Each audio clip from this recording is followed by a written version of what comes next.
Charu traced the chalk outline of a lotus on the warm stone. Every morning, a new riddle appeared somewhere in the sprawling ruins of Hampi, a playful puzzle left by the princess of the Stepwell. While the other kids on her mother's archaeological tour chased lizards, Charu hunted for clues. She was a history detective, and our current case was the Queen's Bath, a magnificent open-air pool surrounded by arched corridors. "Imagine, Charu," her mother had said, her voice filled with the same reverence Charu felt. The Queen and her ladies, splashing in cool, scented water, shielded from the sun by these very arches. Her mother was the lead archaeologist, a real-life history detective.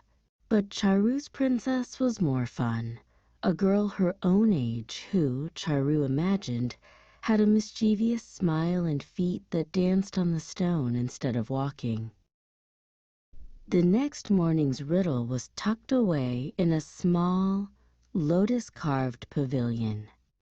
"I travel a hidden road to bring the Queen her cool delight. Follow my path from shadow to light." Charu's heart did a little skip.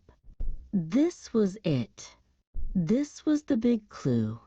The princess was going to show her the secret of the bath. The riddle led her not to a road of dirt or stone, but to a channel, a miniature canal carved into the rock. It snaked its way from the pavilion, disappearing into the earth and reappearing again. A secret waterway. Charu ran her fingers along its smooth, cool sides, imagining the gurgle of water that once flowed there, a gift for a thirsty queen. The stone channel eventually met the remains of a much larger structure, a ruined aqueduct that marched across the landscape on sturdy stone legs.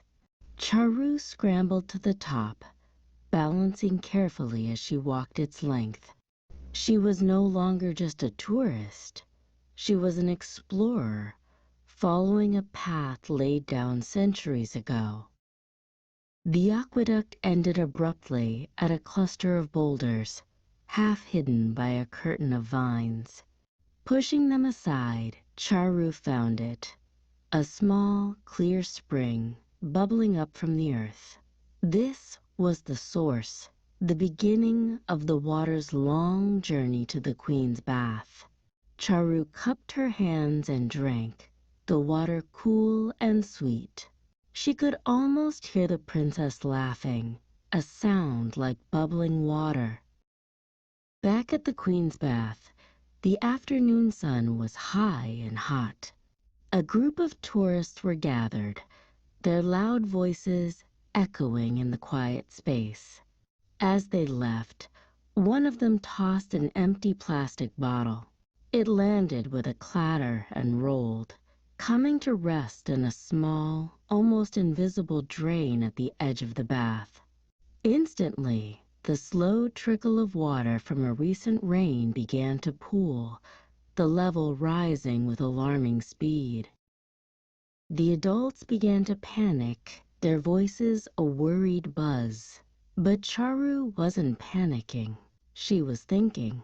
She remembered the hollow reeds growing by the spring. "Mum!" she shouted, tugging on her mother's sleeve.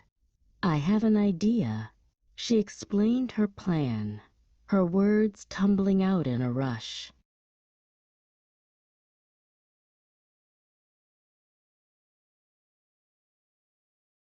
Her mother listened, her eyes widening.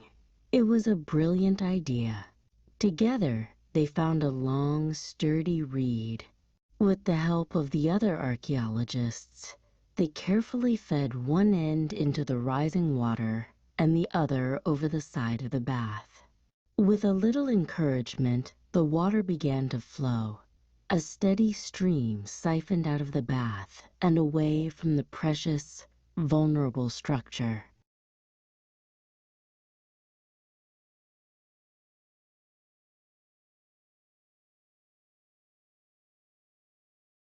The next morning, there was one last chalk message. Not a riddle, but a thank you.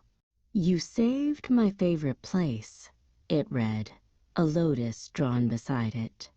Charu smiled. She knew the real princess wasn't a girl, but the spirit of Hampi itself, a spirit that lived in the stones and the water. "Mom," she said, her voice filled with a new kind of certainty, "when I grow up, I'm going to be a conservator. I'm going to protect these places for all the princesses of the future."